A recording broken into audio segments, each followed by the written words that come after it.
Vamos a tomar el ejemplo de David. David, el rey David, era un siervo de Dios. David era un hombre que cometió ciertos errores y están registrados en la Biblia. Y Dios a propósito lo dejó para que nosotros entendamos de que por más que vos cometas errores, Dios no está atento tanto a los errores para condenarte, sino que Él está atento a tu corazón. Y hay algo que David tenía, que él amaba a Dios.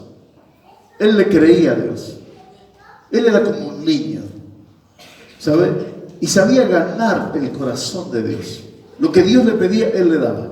Dios le daba. Dios le concedía. Porque Él era muy sencillo, muy simple, ¿sabe?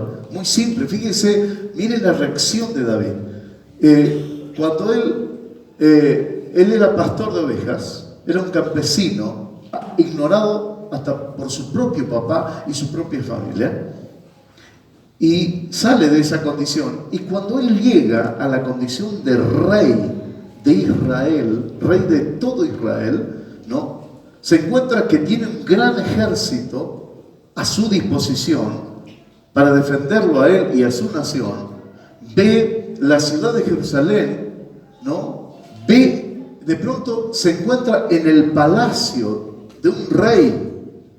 Ustedes se imaginarán lo que sería un palacio del rey, ¿no? Y se encuentra y es como que despierta una realidad y dice: Señor, mire el corazón de David. En esa realidad natural que está viviendo, dice: Señor, ¿quién soy yo para que me hayas hecho llegar hasta acá? ¿Quién es mi familia, Señor? ¿Qué hice de bueno yo para tener semejante privilegio? Soy rey. Tengo un ejército. Mira el palacio, mira la casa que me diste, los sirvientes y la sirvienta. Porque él se estaba acordando de que antes, ¿dónde era? ¿Dónde estaba él? En el campo, olvidado por su propia familia. ¿Sabe? El techo eran las estrellas, le caía el rocío. Tenía que andar peleando con los leones y abrazos torcidos para defender las pocas ovejas que tenía de su papá. Pero un día, él despierta una realidad de prosperidad y de bendición. Y él lo que dice: Señor, ¿quién soy yo para que tener todo esto, ¿no? Y Dios le dijo: nunca te olvides de que yo te saqué de andar detrás de las ovejas y te puse como rey para que vos gobiernes y para que hagas mi voluntad. Una de las cosas que a Dios le podía con David era su corazón. Por eso mi consejo: Dios te va a prosperar, ¿no? Amén. ¿Te va a prosperar, no? Amén. 3 por lo menos creyeron. Usted tiene que estar atento, ¿no? Esté atento como Pablito. Él viste así, es tranquilo. El Pablito hizo: lo recibo, Señor. No hiciste así. Así estaba, así el vago dice: Dios le va a prosperar. Recibo, Señor. Pero lo recibió. Y yo me recibo. Yo miré: recibo. Pero le dije: recibo, Señor. Tranquilo. Usted cuando está así, recíbalo. Porque en este momento, y el momento que empieza el culto, Dios está hablando. ¿Sabe? Usted tiene que estar atento, mi amor. Tiene que ser inteligente, vivo espiritualmente. Reciba. Porque si no, usted va a salir como entró. Y va a pasar 10 años de la misma manera que al comienzo. O sea, hermano, y Dios te va a prosperar. Ahora, mi consejo es que tu situación financiera va a cambiar. Ya no vas a caminar tanto como caminas ahora. Ya no vas a andar atando con alambre el caño de escape de tu moto ni de tu auto. Porque vas a tener un buen vehículo. Ahora, va a cambiar tu casa, va a cambiar tu calidad de vida, va a cambiar lo que comes, va a cambiar tu ropa, va a cambiar. ¿Sabes? Va a cambiar tus zapatos. ¿Qué sé yo? Muchas cosas van a cambiar. Lindas para tu beneficio y el beneficio de tu familia. Pero lo que no tiene que cambiar, ¿qué es? A ver si me está entendiendo. Tu corazón. El día que cambie tu corazón por lo que Dios te ha dado, es el momento que comenzás a decaer. ¿Sabes? No cambies tu corazón. Porque la prosperidad que Dios te da es para que vos la disfrutes, para que seas feliz y para que lo compartas. y para que muestres la gloria de Dios en tu vida. No es para que te enorgullezca o andes mirando sobre el hombro de alguien o digas, che, vos estarás en pecado porque mira lo que próspero que ando. No, mi hermano, no cambies tu corazón, aunque Dios te haya dado un palacio, aunque Dios te haya dado riqueza, que tu corazón siga siendo el mismo. Amén. ¿Recibe esta palabra o no? Gloria a Dios. Aplaudir, ¿Lo tenés? Bien, dice así: Jehová es mi luz, decía el rey David, y mi salvación, afirmando él que Jehová era ¿qué? Su luz y era su salvación. Entonces él mismo se preguntaba en ese momento, ¿de quién temeré? Y después volvía a afirmar esto: Jehová es la fortaleza de mi vida. Entonces se volvía a preguntar, ¿de quién he de atemorizarme? Esa era la realidad espiritual que manejaba el rey David. ¿Cuál era la realidad espiritual que manejaba el rey David? Que Dios era ¿qué? Su luz, ¿y qué más? Y su salvación. ¿Y qué más? ¿Cuál era la otra realidad espiritual? Que Jehová era su fortaleza. Entonces él se preguntaba, ¿a quién le puedo tener miedo? Y sin soberbia. Porque si Dios es tu luz, si Dios es tu salvación y Dios es tu fortaleza, ¿quién me podrá hacer frente? ¿Algún brujo podrá hacerme hechicería? La miseria me podrá vencer, la pobreza me podrá vencer, el pecado me podrá vencer, las habladurías, las mentiras me podrán vencer. Y claro que no, porque Jehová, mi Dios, el creador del universo, es mi luz, el que me alumbra, es mi salvación, me salva de toda situación. ¿Y es qué? Mi fortaleza. Estoy más fuerte que nunca, ¿sabe? Esa era la realidad espiritual ¿de quién? Del rey David. Ahora, en el versículo siguiente dice, versículo 2, se juntaron tiempo pasado contra mí los malignos, mis angustiadores y mis enemigos, para comer mis carnes, y ellos tropezaron y cayeron. Está hablando en tiempo pasado. Él estaba recordando la victoria pasada que el Señor le había dado. Él se acordaba de que un tiempo se juntaron contra él, ¿quién? Los malignos, los angustiadores, sus enemigos, con el objetivo ¿de qué? De comer su carne, destruirlo, avergonzarlo, dejarlo solo, sin trabajo, dejarlo enfermo, con cáncer, con leucemia, con lo que sea, avergonzarlo. Pero él decía, pero ellos tropezaron y cayeron. Esa era la experiencia que él había tenido con el Señor. En el versículo 3 dice, aunque un ejército acampe contra mí, no temerá mi corazón. Aunque contra mí se levante en guerra, yo estaré confiado. Esa era la realidad natural de ese momento del rey David. ¿Cuál era la realidad natural? Era que había un gran ejército que estaba acampando contra él, ¿no? Y que se había levantado en guerra contra él para destruirlo. Pero él decía, yo estaré, ¿cómo? Confiado. Tres cosas ahí. Hermano, David tenía su realidad espiritual. ¿Cuál era la realidad espiritual de él? Que Dios, su Dios, era su luz, su salvación y era la fortaleza de su vida. Pero a la vez había otra realidad natural, pero era natural, que todos lo podían ver, es que había un gran ejército en ese momento que venía para atacarlo, para destruirlo, para avergonzarlo, porque eran tiempos de guerra en aquellos tiempos. Pero él dijo, con todo esto, yo voy a estar confiado, ¿sabe? Ahora, vengo a tu vida ahora. Hermanos, cuando vos debes manejar, porque hay una realidad espiritual dentro tuyo, pero también tenemos realidades naturales, ¿sabes?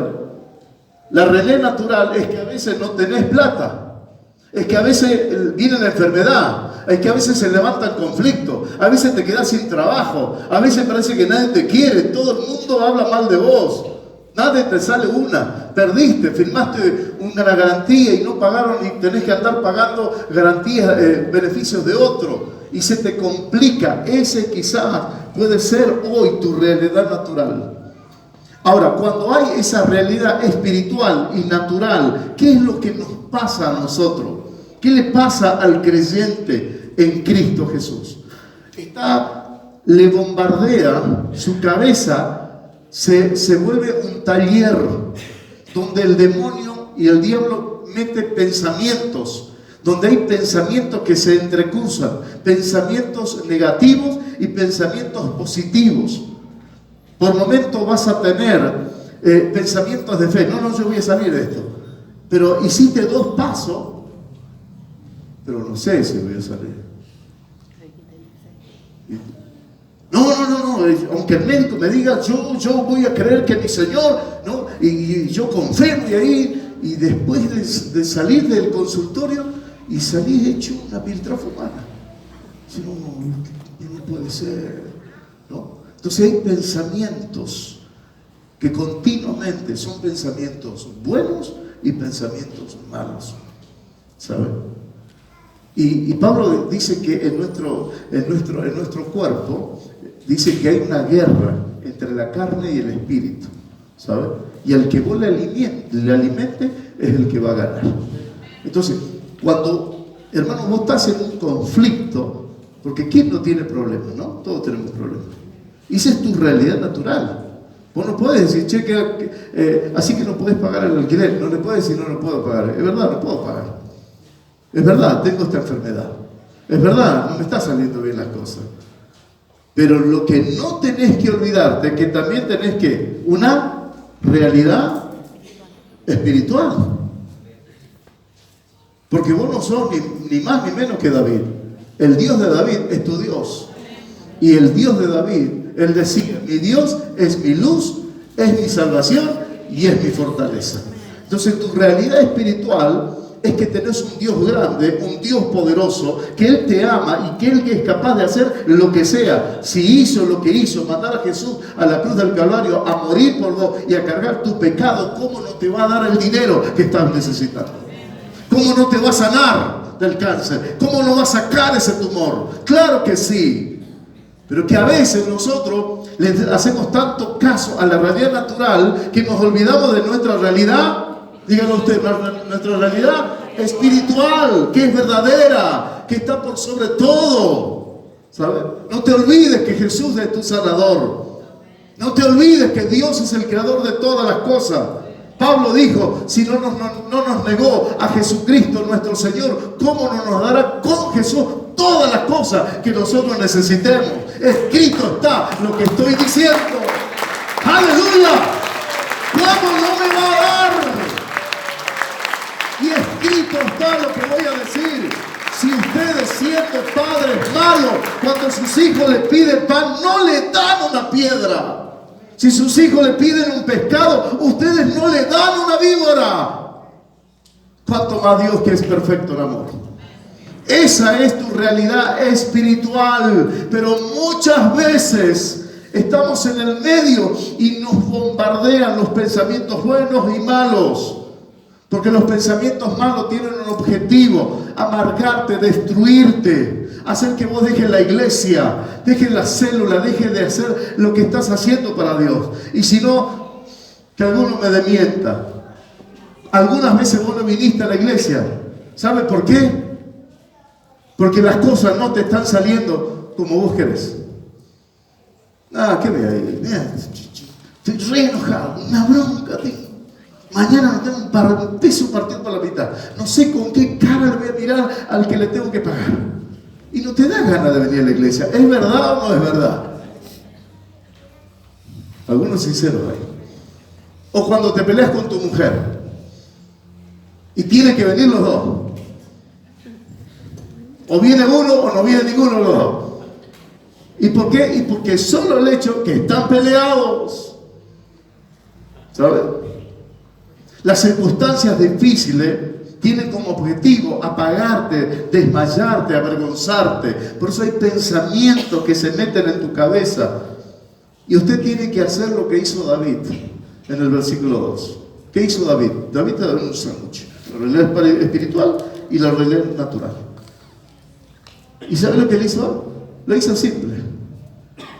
Él descartó todos los pensamientos negativos y él dice, aunque, como dice el verso 2, ayúdenme, cuando se juntaron contra mí, relatámelo, los malignos, mis angustiadores y mis enemigos, para comer mis carnes, destruirme, ellos tropezaron y ellos cayeron. ¿En qué se estaba parando David?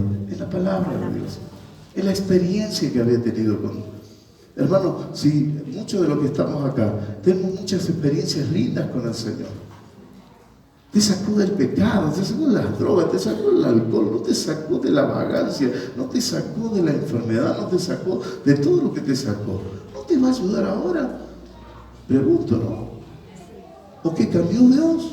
¿O que te tiene bronca Dios? Porque dejaste algunas cosas, Dios no te tiene bronca. Él sigue siendo tu papá y vos seguís siendo su hijo, mi hermano. O vos te comportás así con tu hijo, porque tu hijo no hace lo que vos querés, o según vos se portó mal, le sacás el plato de comida. No, mi hermano. No, de ninguna manera. Podés ponerte firme, pero no le vas a dejar de proveer. Y eso haces vos, y eso hago yo. Imagínate Dios.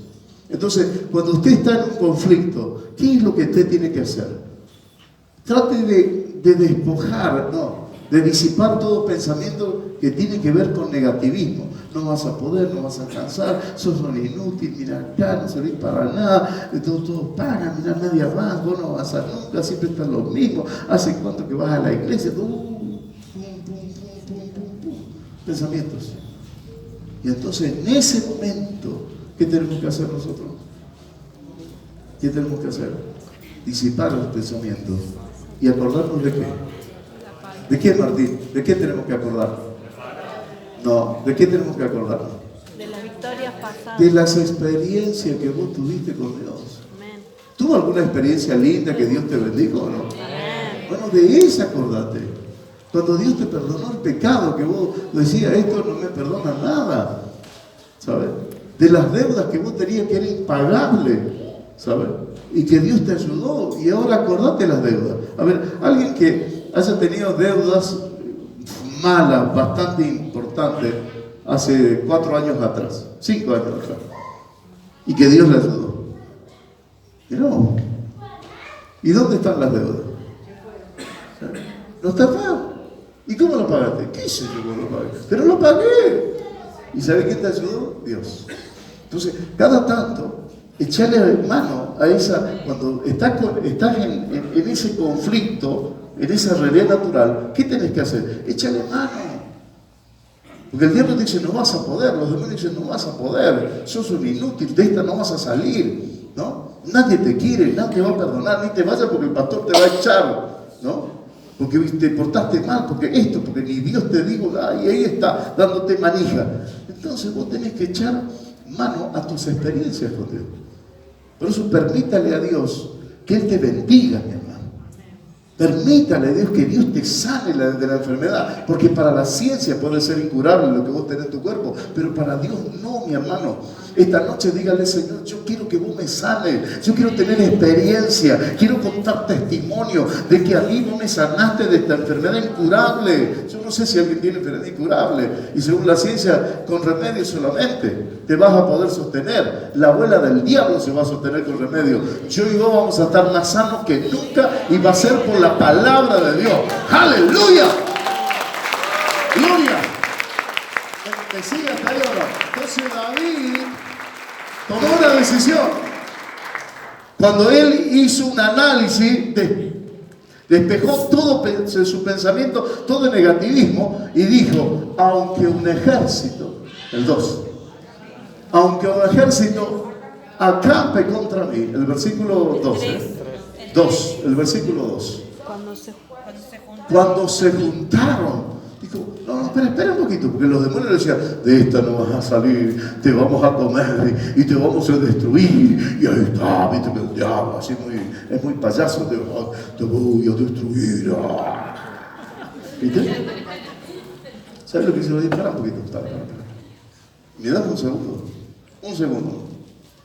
Se dio vuelta, ¿y qué dijo? Cuando se juntaron contra mí, los malignos, los angustiadores y mis enemigos, para destruirme. Y yo veo que ellos tropezaron y cayeron. Y ellos cayeron, ellos tropezaron, ellos ya ni existen. Y yo estoy más vivo que nunca. ¿Y quién lo hizo aquello? Y lo hizo Dios. ¿Sabes lo que dijo? Satanás, correte porque te voy a dar un patadón. Porque el mismo Dios de allá es el mismo Dios que está acá. Por eso él dijo, mi Dios, ¿qué es? Es mi luz y mi salvación. ¿A quién le voy a tener miedo? Si mi Dios es la fortaleza de mi vida, ¿a quién le voy a tener miedo? ¿A quién le? Correte, diablo, porque te voy a destruir. Te voy a destruir. Y salió el demonio huyendo. Eso es como yo dije esta mañana, cuando en la propaganda sale la mamá con el ray. O bueno, lo que sea, la marca que sea. Y el mosquito dice, ¡Ray! ¡Pum! Cuando vos despertás y accionás de esta manera, el demonio dice, ¡ah! ¡Pum! Chao. No existe más los demonios. Y en ese momento, vos tenés una mente como clara. Tenés paz en tu corazón. Ahí es donde vos no hay demonios, no hay pensamientos negativos. Y ahí es donde el Espíritu Santo entra y vos podés tomar la mejor decisión de tu vida. ¿Qué decisión tomó David? Acompañame, versículo 4. Vamos terminando, ¿sabes? Dice, una cosa, verso 4, una cosa he demandado a Jehová, y esta buscaré, que esté yo en la casa de Jehová todos los días de mi vida, para contemplar la hermosura de Jehová y para inquirir en su templo, porque Él, diablo, Él, mi Dios, me esconderá en su tabernáculo en el día del mal. Me ocultará en lo reservado de su morada. Él me va a tener con Él en sus brazos. Y sobre una roca me pondrá en alto. Luego de todo que yo te venza, mi Dios me va a levantar mi cabeza sobre mis enemigos que me rodean. Y yo sacrificaré en su tabernáculo sacrificios de júbilo y cantaré y entonaré alabanzas a Jehová. ¡Aleluya!